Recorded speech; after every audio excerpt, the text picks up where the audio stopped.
Hello student, कैसे हैं आप सब। उम्मीद करता हूँ आप सब अच्छे होंगे, मस्त होंगे, बेहतर होंगे, आपकी पढ़ाई बेहतर चल रही होगी। और आज का जो बच्चों क्लास 11th केमिस्ट्री में टॉपिक है गिब्स मुक्त ऊर्जा। जो बच्चा अभी तक नहीं पढ़ा है और आज यदि क्लियर कर लेगा, हमेशा के लिए आपका तैयार। बिल्कुल आपको ज़्यादा मेहनत नहीं पड़ेगी। हाँ, कुछ चीज़ें ऐसी होती हैं जो समझाने से नहीं बल्कि थोड़ा सा याद करने से बनता है।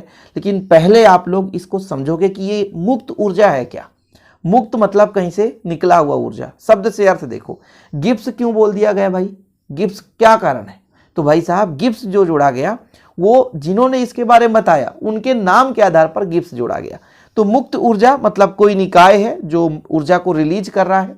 जैसे मान लीजिए एक आपके पास पदार्थ है जिसको आपने गर्म किया, गर्म करने के बाद जब ठंडा कर रहे हैं तो वहां से ऊष्मा या ऊर्जा निकलती है, वो मुक्त ऊर्जा है। सिंपल, आप समझने की कोशिश करो। जैसे हमने किसी पदार्थ को गर्म किया और गर्म करने के बाद ठंडा होने के लिए रख दिया तो वहां से ऊर्जा मुक्त होती है, वो मुक्त ऊर्जा है। अब ये गिब्स कहां से आ गया, कहां से नाटक भाई। इसका कारण ये है कि मुक्त ऊर्जा की अवधारणा जे बिलार्ड गिब्स ने दिया। जे बिलार्ड गिब्स ने दिया, तो गिब्स ने दिया इसलिए गिब्स मुक्त ऊर्जा बोल दिया गया। मुक्त ऊर्जा के बारे में जो अवधारणा है वो किसने दिया, जे बिलार्ड गिब्स ने दिया। इस कारण से इसे हम गिब्स मुक्त ऊर्जा कहते हैं। और ये गिब्स मुक्त ऊर्जा है क्या, किसी निकाय से प्राप्त अधिकतम ऊर्जा है। मतलब कोई निकाय है वो ऊर्जा दे रहा है, या किसी निकाय पर ऊर्जा लिया गया जो कि कार्य के रूप में परिवर्तित हुआ, वो जो अधिकतम ऊर्जा है वही मुक्त ऊर्जा कहलाता है। बस इतना ही कंसेप्ट है। लोगों को बहुत कंफ्यूजन होती है कि सर ऊर्जा के विभिन्न रूप हैं। अलग अलग वैज्ञानिकों ने अलग अलग अवस्था के लिए ऊर्जा को अलग अलग प्रकार से परिभाषित कर दिया। अब मुक्त ऊर्जा, ऊर्जा तो हम जानते हैं, चाहे ऊष्मीय ऊर्जा हो, प्रकाश ऊर्जा हो, है ना, रासायनिक ऊर्जा हो, यांत्रिक ऊर्जा, सब ऊर्जा का रूप ही है। लेकिन बोला गया कि जब एक निकाय ऊर्जा दे और अर्थात मुक्त करे और उसी ऊर्जा को कोई दूसरा निकाय ग्रहण करे, तो जो ऊर्जा देगा वो एक अलग निकाय होगा और जो ऊर्जा लेगा उसमें कुछ ना कुछ कार्य होगा। मतलब वो ऊर्जा कार्य के रूप में परिवर्तित होगा। उसी ऊर्जा को हम मुक्त ऊर्जा या प्राप्य अधिकतम ऊर्जा कहते हैं। ठीक है बच्चों, ये आपको परिभाषा तैयार रखना चाहिए। ठीक है, प्राप्यतम अधिकतम ऊर्जा।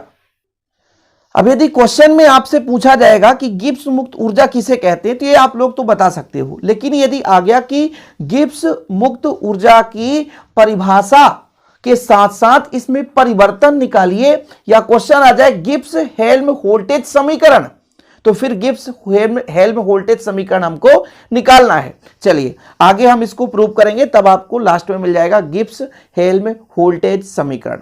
चलिए बच्चों, तो यहां पर जो गिब्स मुक्त ऊर्जा की एक गणितीय रूप दिया गया, G बराबर H माइनस TS, जहां G क्या है, मुक्त ऊर्जा, यानी किसी भी निकाय पर ये किसी निकाय पर दी गई ऊर्जा या कार्य के रूप में परिवर्तित ऊर्जा है, जो कि एंथैल्पी, और T क्या मतलब होता है परमताप, और एंट्रोपी के गुणनफल के ऋणात्मक यहां पर ऋण है, यानी आप इसको घटाओगे तो जो वैल्यू प्राप्त हो जाएगा वो आपका क्या निकल कर आ जाएगा, गिब्स मुक्त ऊर्जा। ये आपको फार्मूला तैयार करना पड़ेगा। अभी मैंने गिब्स मुक्त ऊर्जा का जितना भी समझाया उसमें से आपको ये एक लाइन जो है इसको याद करना पड़ेगा कि G बराबर होता है H माइनस TS, यानी परमताप, एंथैल्पी, परमताप और एंट्रोपी को गुणा कर एंथैल्पी में घटा दो तो मुक्त ऊर्जा निकल कर आ जाती है। अब यहां पर कुछ चीजें आपको थोड़ा सा देखना पड़ेगा कि यदि मैं कह दूं कि भाई जो H का मान है एंथैल्पी होता है, ये कितना होता है, तो H बराबर ऊष्मागतिकी के प्रथम समीकरण से आप निकाल लो। ठीक है, एंथैल्पी का मान मैंने प्रूव करके बताया था आप लोगों को, आपको पता होगा। चूंकि हम जानते हैं क्या जानते हैं कि H बराबर जो होता है आंतरिक ऊर्जा और उसके दाब और आयतन के गुणनफल के योग के बराबर होता है। ठीक है, इसको हम समीकरण 1 दे देते हैं और समीकरण 1 में मान रख दें। ठीक है, H का मान यहां पर रख दो समीकरण 1 में मान रखने पर, समीकरण 1 में मान रखने पर जब मान रखोगे तो G बराबर कितना आ जाएगा, G बराबर E धन PV माइनस TS। अब यदि मैं कह दूं कि ऊर्जा में परिवर्तन की व्याख्या यदि किया जाए तो परिवर्तन का पहचान क्या होता है, डिफरेंस, और डिफरेंस को हम डेल से दर्शाते हैं। यदि मैं आपसे कह दूं कि ऊर्जा में परिवर्तन ऊर्जा में क्या बच्चों, परिवर्तन। भाई हम कह रहे हैं कि मान लीजिए मुक्त ऊर्जा में परिवर्तन हो रहा है, तो यहां पर हम लिख दें ऊर्जा में परिवर्तन को व्यक्त करने पर, मतलब प्रदर्शित करते हैं, व्यक्त करने पर। तो भाई डिफरेंस, परिवर्तन होगा, डिफरेंस होगा, तो डेल जी बराबर यहां पर हो जाएगा डेल ई, प्लस हो जाएगा डेल पी भी, माइनस हो जाएगा डेल टी एस हो जाएगा। इसको थोड़ा सा और रूपांतरित करें यदि हम, तो डेल जी बराबर डेल ई यहाँ पे रहने दो, यहाँ से पी बाहर ले लो तो पी डेल भी, यानी दाब स्थिर है, यहाँ से टी बाहर ले लो तो डेल एस हो जाएगा। बच्चों यहाँ तक क्लियर है? भाई गणितीय व्याख्या हम कर रहे हैं, आप लोग कंफ्यूज मत होना। अब यदि आपसे हम कह दें कि एक फार्मूला आपने पढ़ा होगा कि चूंकि जो आपका del E plus P del V है ये एंथैल्पी में परिवर्तन के बराबर होता है। जो हमारा डेल एच धन डेल पी डेल भी है ये एंथैल्पी में परिवर्तन के बराबर होता है, तो इसके जगह में मैं एंथैल्पी का परिवर्तन रख दूं तो जो समीकरण प्राप्त होगा बच्चों वो क्या बताएगा कि हमारा हेल्महोल्ट्ज़ समीकरण है। चूंकि डेल ई बराबर del E plus P del V बराबर होता है डेल एच, अर्थात एंथैल्पी में परिवर्तन बराबर एंथैल्पी में परिवर्तन। ठीक है, और इसको आप समीकरण 2 दे दो।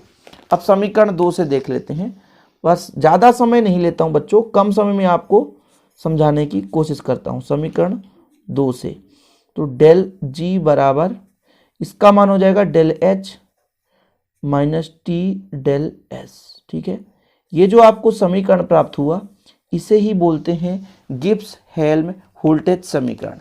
यही गिब्स हेल्महोल्ट्ज़ समीकरण है, यही गिब्स हेल्महोल्ट्ज़ समीकरण है, यही गिब्स हेल्महोल्ट्ज़ समीकरण है। बच्चों यदि आपके पास गिब्स मुक्त ऊर्जा के बारे में पूछ दिया जाए क्वेश्चन, या क्वेश्चन आ जाए गिब्स हेल्महोल्ट्ज़ समीकरण, तो इतना आपको करना होगा। उम्मीद करता हूं आज का वीडियो पसंद आएगा, पसंद आए तो लाइक करके शेयर कर दें। यदि आप नोट्स लेना चाहते हैं तो कॉन्टैक्ट नंबर 9685299149, कॉन्टैक्ट नंबर 9685299149, इस नंबर पर आप कॉन्टैक्ट करके नोट्स ले सकते हैं। जय हिंद, वंदे मातरम।